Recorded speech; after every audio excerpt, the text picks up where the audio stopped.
ኖላዊ ሚዲያ የቤተ ክርስቲያን የሆነውን ብቻ።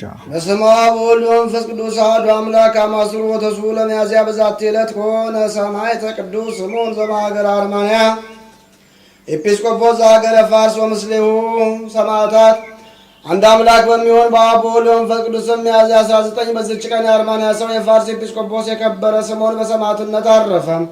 ከእርሱም ጋር 150 ሰማዕታት። ይህም ቅዱስ ትከሻ ነቃ የተባለ የሐርመዝ ልጅ በሳቦር ግዛት ውስጥ ይኖራል። ይህም ሳቦር ሌላውያን ንጉሥ ድል በሚያደርግ ጊዜ አስሮ ትከሻውን ይመዘዋልና ትከሻ ነቃ የተባለ። ይህም ከሃዲ ለጣዖት እንዲሰግዱ እያስገደደ ምዕመናንን በጽኑ ሥቃይ ያሰቃያቸው። ይህም የከበረ አባ ስምዖን ለንጉሥ ሳቦር መልእክት ጽፎ ላከለት እንዲህ የሚል የክብር ባለቤት ጌታችን ኢየሱስ ክርስቶስ በከበረ ደሙ የዋጃቸው ከሰው ተገዥነት ድነዋል። የክብር ባለቤት ክርስቶስ ተገዥ ናቸውና፣ ስለዚህ ተገዥ መሆን ከተሰራው ሕግ አብዝቶ መገበርም አይገባቸውም። የሕያው እግዚአብሔርን ሕግ ለለወጡ ከሃዲያን አይገዙም። ስለ እርሳቸው ደሙን ባፈሰሰ በክብር ባለቤት በክርስቶስ ስም እንዲሞቱ እነርሱ ይመርጣሉ። ንጉሥ ሳቦርም ይህን መልእክት ባነበበ ጊዜ በዚህ አባት ላይ እጅግ ተቆጣ። በሁለት ሰንሰለትም አስሮ በእስር ቤት ጣለው። በዚያም ሃይማኖታቸውን ክደው ሰማይን ያመለኩ እነርሱም በሌላ የታሰሩ ብዙ እስረኞችን አገኘ።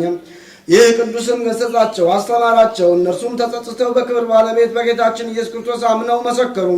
ራሳቸውንም ቆርጠው የሕይወት አክሊልን ተቀበሉ። ከዚህ በኋላ ይህን አባት ወደ ምስክርነት ሸንጎ አቀረቡት። ከእርሱም ጋር 150 ሰዎች አሉ። እነርሱንም አንገላቷቸው እስከ ቆረጧቸውና አክሊል እስከ ተቀበሉ ድረስ ያጽናኗቸው ነበር። ከእርሳቸውም አንዱ ሰይፍን ከመፍራት የተነሳ ደንግጦ ሃይማኖቱን ሊክድ ወደደ። በዚያ ከቆሙት አንዱ አትደንግጥ፣ የሰይፍ በትር ዓይንህን ከሸፈንክ ምንም አይደለም፣ ጽና፣ ከሰማዕታት ጋር ተቆጥረህ ከክብር ባለቤት ክርስቶስ ጋር ለዘላለም ነግሰህ ትኖራለህ ብሎ አጽናናው። እንዲሁም አደረገ። የሕይወት አክሊልን ተቀበለ። ስሙ ባሴቅ የተባለ ያንን ያጥናናውና ሰው ከሰሱት። ንጉሥም አስቀርቦ ምላሱን አስቆረጠው፣ ቆዳውንም አስገፈፈውና ነፍሱን አሳለፈ። የድል አክሊልን ተቀበለ። ከዚህ በኋላ የከበረ ስምዖንን ወደ እርሱ አቅርቦ ለአማልክት ስገድ፣ ያለዚያ በጽኑ ሥቃይ አሰቃይሃለሁ አለው። ቅዱሱም ትእዛዙን አልሰማም፣ ሥቃዩንም አልፈራም። ያን ጊዜ ራሱን በሰይፍ እንዲቆርጡት አዝዞ ቆረጡት። በመንግሥተ ሰማያትም የሰማዕትነትን አክሊል ተቀበለ። በረከቱ ከእኛ ጋር ለዘላለም ትኑር አሜን። ሰላም ለስምዖን ለአርማንያ ሞገሳ ወለሀገረ ፋርስ ኤጲስቆጶሳ በአውደ ቁንና ወስም ለትዕግሥተ ሕማም ዘለብሳ ሰላም ለአድዋንሳ እለ ነፍሳቲሆሙ ክብረ ወሰማይ ወረሳ። አንድ አምላክ በሚሆን በአብ በወልድ በመንፈስ ቅዱስ ሚያዝያ 20 በዚች ቀን ደንደራ ከሚባል አገር ደግሞ ለበደራ ከሚባል አገር ቅዱስ በብኑዳ በሰማዕትነት አረፈ።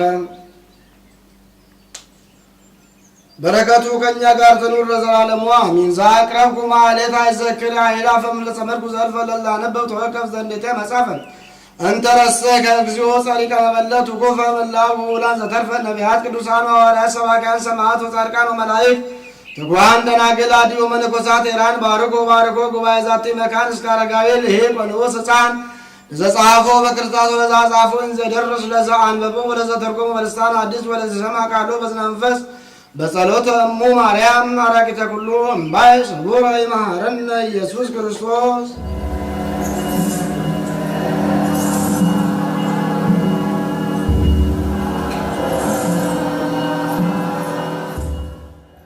ኖላዊ ሚዲያ የቤተ ክርስቲያን የሆነውን ብቻ።